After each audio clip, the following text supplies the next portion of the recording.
Basically Sundar ಅವರು ಹೆಂಗಿದ್ದ ಹುಡುಗ ಆಗಿದ್ರು? ತರ್ಲೇನಾ, ತುಂಟನಾ, ಇಲ್ಲ ತರ್ಲೆ ಅಂತ ಸೀರಿಯಸ್ಸಾ, ಸ್ಟೂಡಿಯಸ್ಸಾ? ಸ್ಟೂಡಿಯಸ್ ಅಲ್ಲ, ಅಲ್ಲ. ಬಟ್ ಒಂಥರ ಯಾವಾಗಲೂ ಕ್ಯೂರಿಯಾಸಿಟಿ ಇರುವ ಹುಡುಗ ಆಗಿದ್ದೆ ಅನ್ಸುತ್ತೆ ನಾನು. ಯಾವತ್ತೂ ಮನೆಗೆ ಗಿಂಪ್ಲೇಂಟ್ ಎಲ್ಲ ತರುವಷ್ಟು ತರಲೆ ಆ ಥರದ್ದೆಲ್ಲ ಇಲ್ಲ. ಸಿಕ್ಕಾಪಟ್ಟೆ ಆಟ ಆಡ್ತಿದ್ವಿ ಎಲ್ಲ, ಗೋರಿ, ಐಸ್ ಪೈಸು ಇದೆಲ್ಲ. ಆ್ಯಂಡ್ ನಮ್ಮ ಅವಾಗ ಅಫ್ಕೋರ್ಸ್ ಬೆಂಗಳೂರು ಹಾಗೇ ಇತ್ತು. ನಮ್ಮನೆ ಲಾಲ್ಬಾಗಿಗೆ ತುಂಬ ಹತ್ತಿರ. ಸೊ ಬೇಸಿಗೆ ರಜೆ ಬರ್ತಿ ಲಾಲ್ಬಾಗಲ್ಲೇ ಕಳೆದಿರೋದು ನಾವು. ಅಲ್ಲಿ ಐಸ್ ಪೈಸ್ ಆಡೋಕ್ಕೆ ಹೋಗ್ಬಿಟ್ರೆ ಬೆಳಗ್ಗೆ ಸಂಜೆವರೆಗೂ ಬರ್ತಿರ್ಲಿಲ್ಲ ವಾಪಸ್ಸು. ಈ ಥರದ ಆಟಗಳೆಲ್ಲ ಸಿಕ್ಕಾಪಟ್ಟೆ ಆಡಿಲ್ಲ. ಗೋರಿ ಆಡಿ ತುಟಿ ಹರ್ಕೊಂಡು ಅದೆಲ್ಲ ಆಗಿದ್ದಾವೆ. ಕಾಲೇಜ್ ದಿನಗಳು ಹೇಗಿದ್ವು?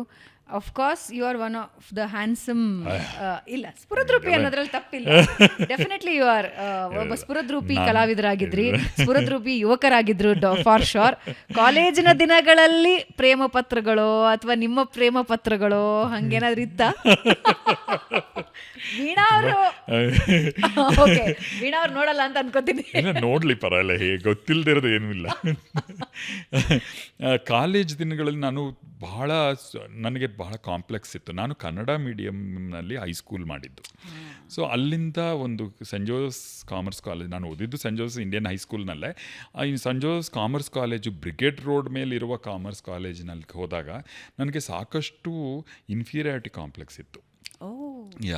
ನನಗೆ ಅಂಥ ಅದ್ಭುತವಾದ ಇಂಗ್ಲೀಷ್ಗಳು ಬರ್ತಿರ್ಲಿಲ್ಲ ಅವ್ರಗಳ ಥರ ಅಂತ ಆ ಥರದ್ದೆಲ್ಲ ಕಾಂಪ್ಲೆಕ್ಸ್ ಇಟ್ಕೊಂಡು ನಾನು ಸ್ವಲ್ಪ ಯಾವಾಗಲೂ ಮುದುಡ್ಕೊಂಡು ಇದ್ದಂಥ ಹುಡುಗ ಆಗಿದ್ದೆ.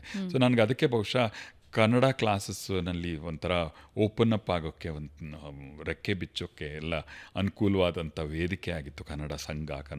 ಅಲ್ಲಿ ತುಂಬ ಕನ್ನಡ ಆ್ಯಕ್ಟಿವಿಟೀಸ್ ನಡೆಸ್ತಾಯಿತ್ತು. ಪ್ರತಿ ವರ್ಷ ಕನ್ನಡ ಪುಸ್ತಕ ಬಿಡುಗಡೆ ಮಾಡಿಸ್ತಿದ್ರು ಮೇಷ್ಟ್ರು. ಹೌದು, ಅದೆಲ್ಲ. ಆದರೆ ನಮ್ಮ ಕಾಲೇಜಲ್ಲಿ and also very democratic college union ಇತ್ತು. ಈಗ ಕಾಲೇಜ್ ಆ ಯೂನಿಯನ್ ಅನ್ನೋ ಇದೇ ಇಲ್ಲ ಬಿಡಿ. ಕಾಲೇಜ್ ಯೂನಿಯನ್ ಇತ್ತು. ಪ್ರೆಸಿಡೆಂಟು, ವೈಸ್ ಪ್ರೆಸಿಡೆಂಟು, ಸೆಕ್ರೆಟರೀಸ್ ಎಲ್ಲ ನಾವುಗಳೇ ಸ್ಟೂಡೆಂಟ್ಸೇ ಆಗಿರ್ತಿದ್ದು. ಸೊ ಅದರ election was a big deal. ಸಿಕ್ಕಾಪಟ್ಟೆ ಒಂದು ವಾರ ಕಾಲೇಜ್ ಇಡೀ ರವ ಅಂತಿರ್ತಿತ್ತು.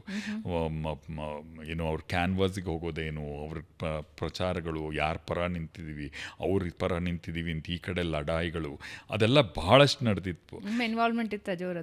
ಇತ್ತು. ನಾನು ಅಂದರೆ ಆಮೇಲೆ ಡಿಗ್ರಿಗೆ ಬರೋ ಹೊತ್ತಿಗೆ ನಾನು ಸ್ವಲ್ಪ ಐ ಹ್ಯಾಡ್ ಓಪನ್ಡ್ ಅಪ್. ನಾನು ಕನ್ನಡ ಸಂಘದಲ್ಲಿ ಸೆಕ್ರೆಟರಿ, ಪ್ರೆಸಿಡೆಂಟು, ಈ ಥರದ ವೈಸ್ ಪ್ರೆಸಿಡೆಂಟ್ ತನಕನೂ ಎಲ್ಲ ಪೋಸ್ಟ್ಗಳಲ್ಲೂ ಇದ್ದವನು. ಸೊ ಆ ಎಲ್ಲ ವಾತಾವರಣ had given me A lot of confidence ಆ ಕಾಲೇಜಲ್ಲಿ. ಮತ್ತು ಎಲ್ಲ ವಿಚಾರಗಳಲ್ಲೂ ಸ್ಟೂಡೆಂಟ್ಸ್ ಯೂನಿಯನ್ನವರ ಒಪ್ಪಿಗೆ ಇಲ್ಲದೆ ಕಾಲೇಜ್ ಏನೂ ಮಾಡೋಕ್ಕಾಗ್ತಿರ್ಲಿಲ್ಲ. ಒಂದು ಕಲ್ಚರಲ್ ಆ್ಯಕ್ಟಿವಿಟೀಸ್ ಇರ್ಬೋದು, ಸ್ಪೋರ್ಟ್ಸ್ ಡೇ ಇರ್ಬೋದು, ಎಲ್ಲದಕ್ಕೂ president of that students union had all the powers. So ಅವ್ರನ್ನೆಲ್ಲ ಒಟ್ಟಿಗೆ ಕೂರಿಸ್ಕೊಂಡೆ ಮೀಟಿಂಗ್ ಮಾಡ್ತಾ ಇದ್ದಿದ್ದು. So that was the kind of ಇದು, ಏನು ಮಾಡೋಣಪ್ಪ ಈಗ ಅಂತೆಲ್ಲ. ಆ್ಯಂಡ್ ನಮ್ಮ ಮೇಷ್ಟ್ರುಗಳೆಲ್ಲ ನಮ್ಮನ್ನು ಬಹಳ ಅಂದರೆ ಫ್ರೆಂಡ್ಸ್ ಥರವೇ, ಅಂದರೆ ಅವ್ರ ಸಮವೇ ನೋಡ್ತಾ ಇದ್ರು ನಮ್ಮನ್ನ. ಮೇಷ್ಟ್ರಂತೂ HSV ಅವರಂತೂ ನಮ್ಮನ್ನ ಯಾವತ್ತೂ ಹೋಗೋಬಾರೋ ಅಂತ ಕೂಡ ಅಂದಿದ್ದಿಲ್ಲ, ಹೋಗಿ ಬನ್ನಿ ಅಂತಲೇ ಕರಿತಿದ್ದಿದ್ದು ಕಡೆವರೆಗೂ ಹಾಗೇನೆ ಅವರು. ಸೊ ಅಷ್ಟರ ಮಟ್ಟಿಗಿನ ಮೆಚ್ಯೂರಿಟಿ ಇದ್ದ ವಾತಾವರಣ ಅದು ಕಾಲೇಜಲ್ಲಿ. So that was a very big boon ನನಗೆ.